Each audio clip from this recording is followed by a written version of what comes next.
All right, in full transparency, my classroom is far from finished yet. There are paint cans all over the place and posters and stuff and things everywhere. But so much has changed since the last video that I made that I wanted to give you a bit of an update on how it's coming along, what my classroom's looking like so far this year. But I want this to be twofold because a lot of these are ideas that I think that you can implement in your own classroom, even if you're not allowed to like paint the walls and put a mural up. But I'll get to that in a minute.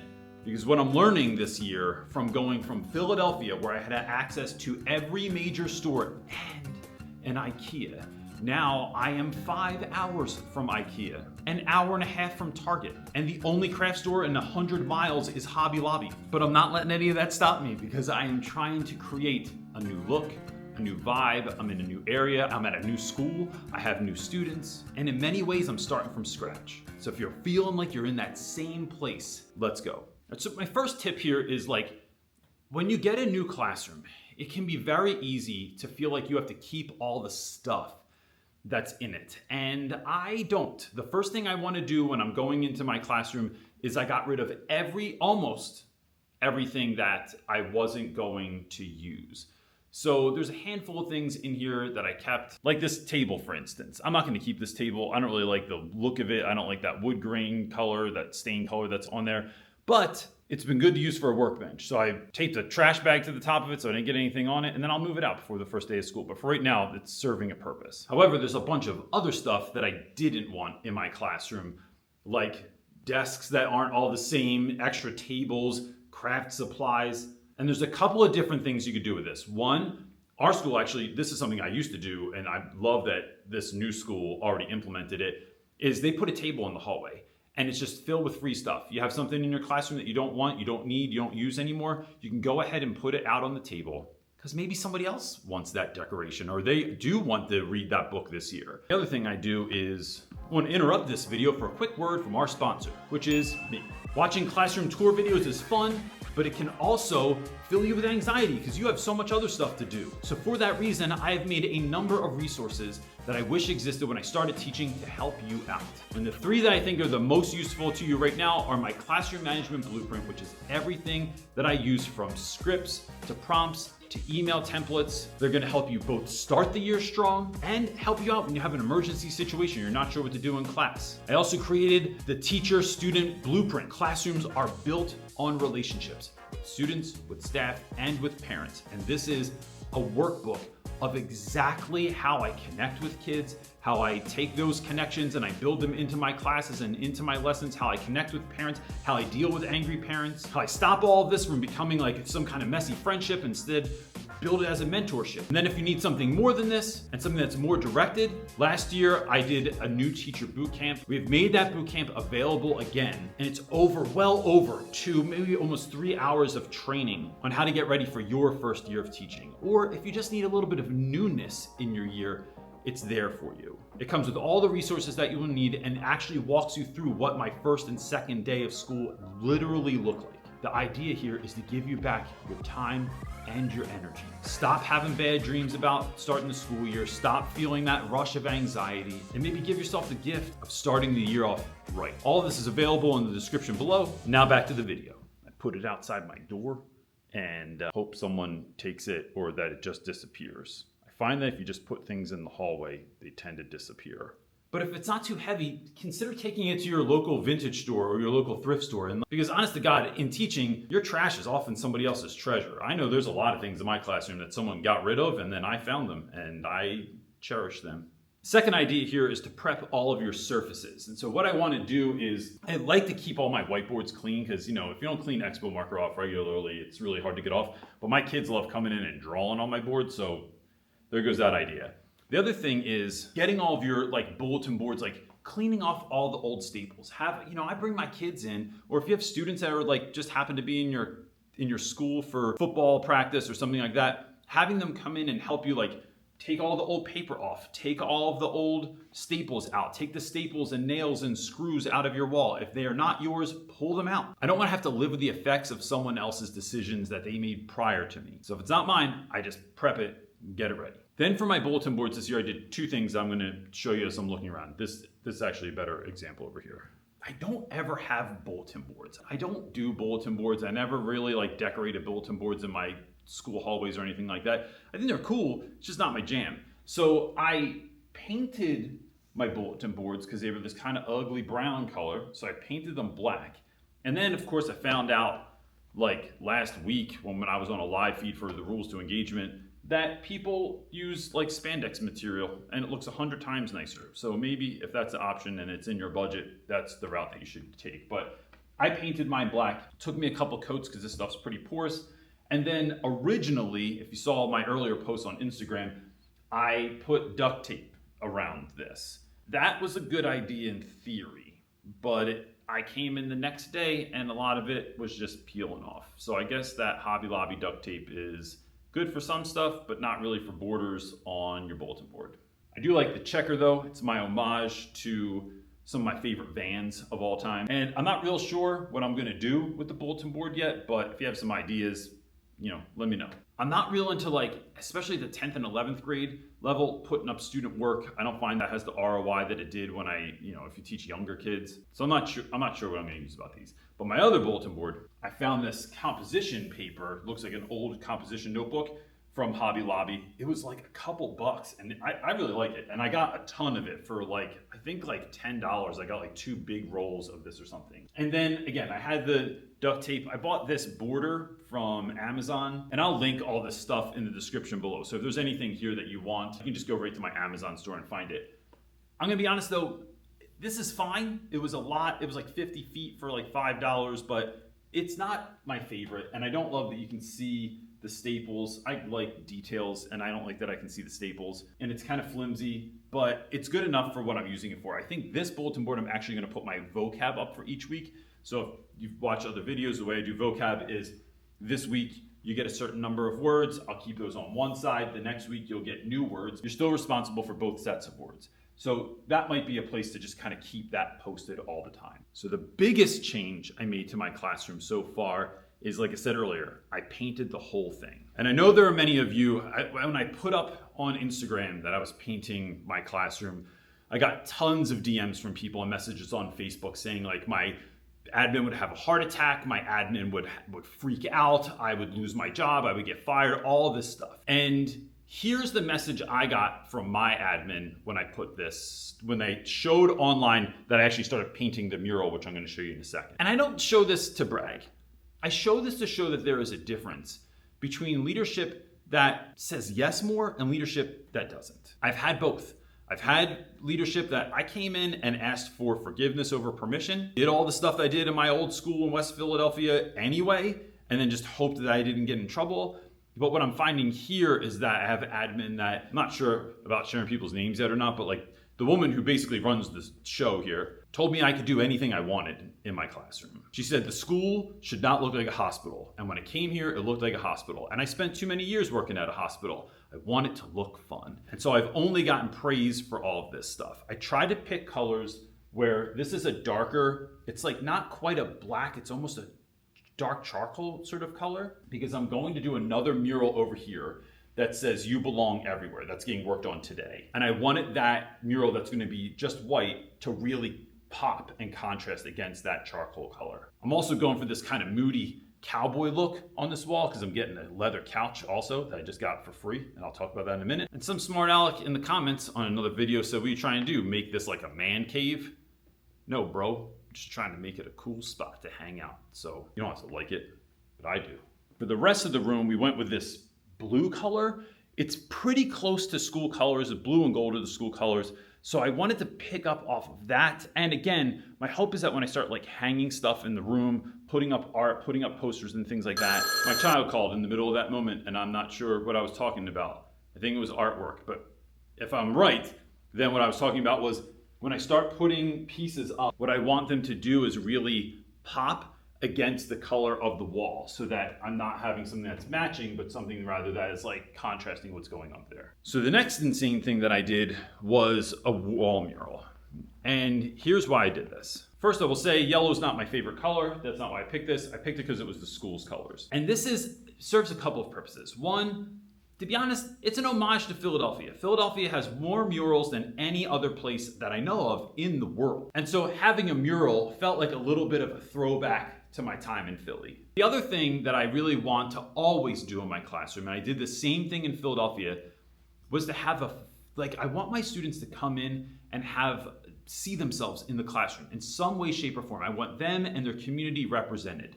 So everything you see on the mural is all stuff from this area. So whether that's historic Route 66, which runs through New Mexico, or cactuses, comets that kind of look like, they kind of look like flaming cheese, but I'm still down with it. Maybe it's cows. There's a lot of kids in my class that work on cow farms or their families own ranches. I tried to do Buddy Holly glasses on the cow, but it really just came out, it looks like that lady from Monsters, Inc. Hot air balloons are a huge thing in Santa Fe during the fall. Long winding roads, which anyone that has ever been or around New Mexico knows that you can't go anywhere in the whole state without spending an hour on a long windy road. So there's chili peppers, there's arrowheads, there's roadrunners, which is the state bird of New Mexico. I wanted kids to just see a bit, like I said, of themselves and of their community in the classroom. I did this in Philly by doing a lot of pieces of street art and things of that nature in my classroom. And I thought about doing that again, but this just helped me feel like I was actually making something that wasn't just about representing me as a teacher, although that's important as well. This was a collaborative space where it was myself and my students seeing one another in this space. So quick note to folks that are not allowed to paint in your classroom. There's 100 other options. There's peel and stick wallpaper that leaves no residue that you can put up in your classroom. You could buy bulletin board paper, and if you buy it in large quantities on Amazon, you can get some really cool backgrounds from whether you're going for shabby chic or brick or even graffiti art. There's a lot of different types of bulletin board paper that you could just tape or tack onto your wall. And what you're trying to do here ultimately is try and move your classroom away from looking like an insane asylum from the late 1800s with just white walls and fluorescent lights over top, and make it look like a place that kids want to be. The next thing I did was I attempted to upcycle as much furniture as possible. So this dining room table, for instance, I bought this at the thrift store the other day for $26.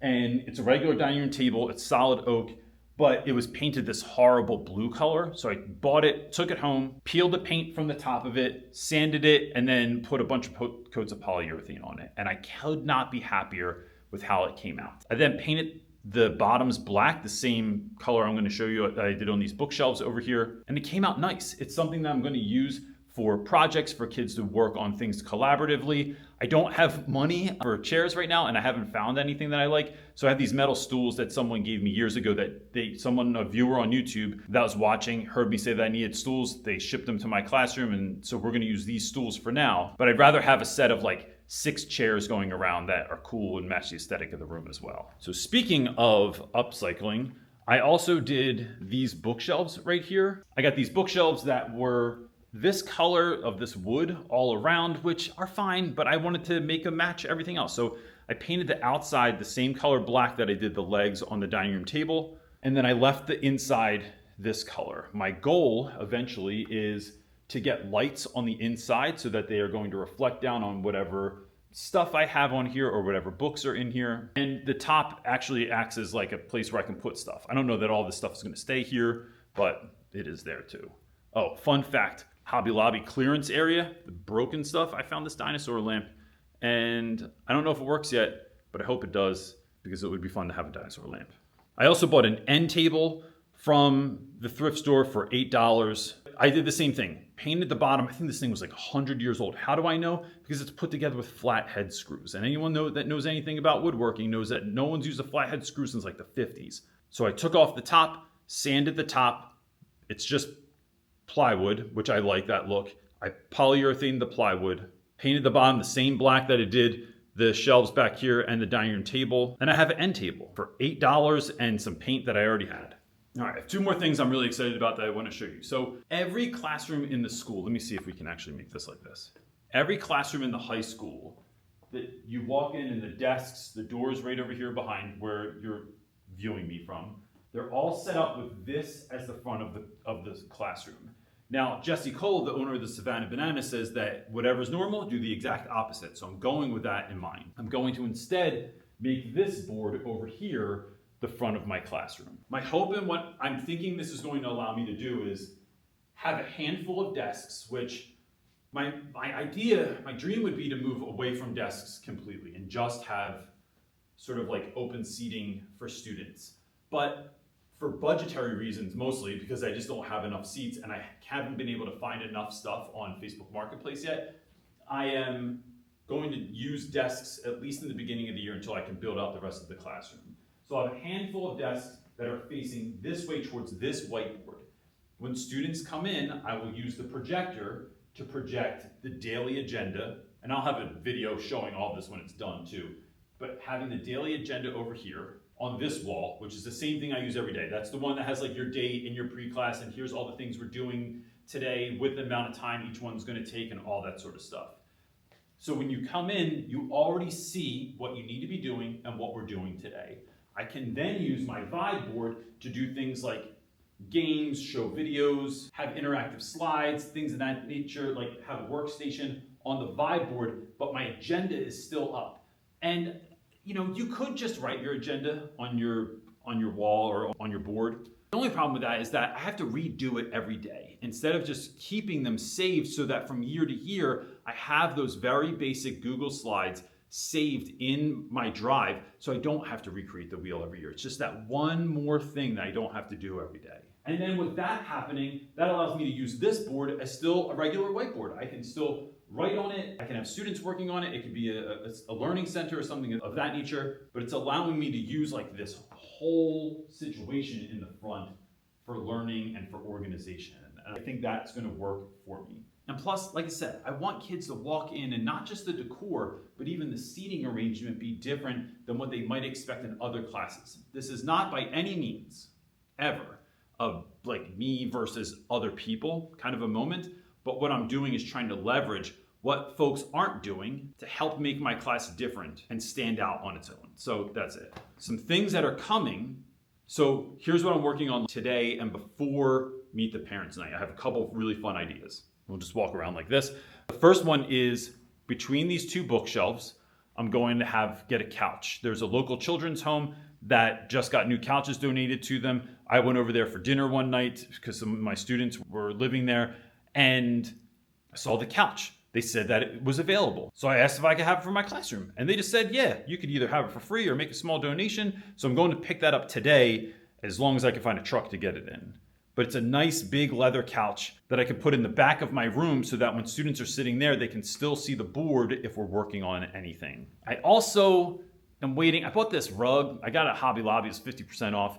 And it's big, but I don't know if I love the look of this. I'd love to know your point of view too. If you're still watching this far into the video, if you think this is nice, let me know. I'd love to know your thoughts on that. The other thing is I feel like I'm not sure if it clashes because I also have like different areas and I got this black and white checkered rug. This John was 50% off too, but I'm not sure if I want to, which one I'm going to keep or if I'm going to keep either one. But like I said, we dream on a budget here in Reynolds Land and they are 50% off. So I don't know if you can beat it. I think this was $30 for the checkered one. It was like $100 for that giant rug over there. They're also white, so I don't know if that's kids are dirty.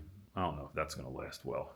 Then over here in this corner, I got this giant bean bag, which I brought from home. It's awesome. It never breaks down. It is incredibly durable. And over here, I'm gonna make flying books that are all much brighter colors than the flying books I had in my old classroom. And I have string lights that I'm gonna have around them so it kind of looks a bit more magical. And then I have to hang up posters and all the things I have in frames here. I've said this in all the other classroom tours, I think, since I've started making YouTube 9 years ago. Putting posters in frames takes a $5 poster that you got from the mall or Amazon and it puts it on another level. You can get really cheap frames from IKEA if it's less than 5 hours from your house. Or going to Walmart, they have cheap frames. So putting your posters in frames really looks nice, especially if your poster can have a mat on it, like the white mat that goes around. It makes it look like a piece of art. So that'll be hung all over here, I think, for now. And then I have a bunch of other crazier ideas that I'm not gonna get into yet that include building bleacher seating over here and floating bookshelves that are way different than the ones I even had before. But it's coming along. I am a long ways from where I want to be, but this room has changed immensely since the white box that I got. And even by the end of today, I think with the couch coming in and things of that nature, it's gonna really take it to the next level. If you're getting ready for your first year of school, please let me help you take something off your plate. There's links below for the classroom management blueprint, for the building relationships blueprint, and for the new teacher boot camp. These are all resources that I made that are things I wish existed when I started teaching. They're there for you. If you have any questions, hit us up at hello@teacherclassoff.com. And that's it for this time, gang. Peace.